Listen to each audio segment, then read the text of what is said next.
Go make disciples.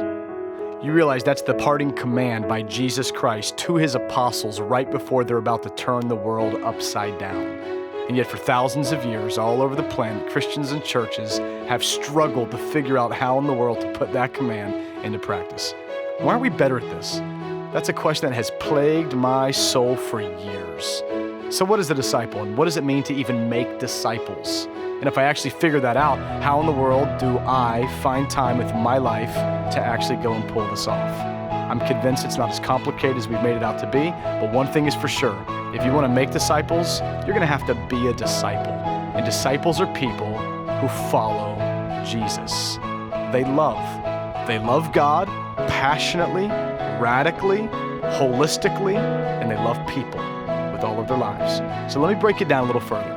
Let's start with this first command and the most important aspect of this, which is God. It all starts with being a worshiper, a God seeker. The first commandment actually is the first priority.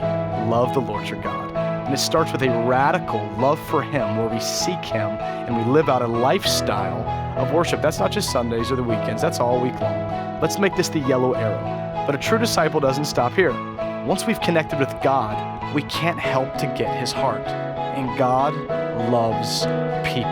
I mean, he loves them passionately. That's why once you get God's heart for this world, you start to look at the poor and the broken and the lost and the least, the destitute, the alone, and you look at them with new eyes. Out of our love for God stems an unavoidable passion for God's mission to go reach others.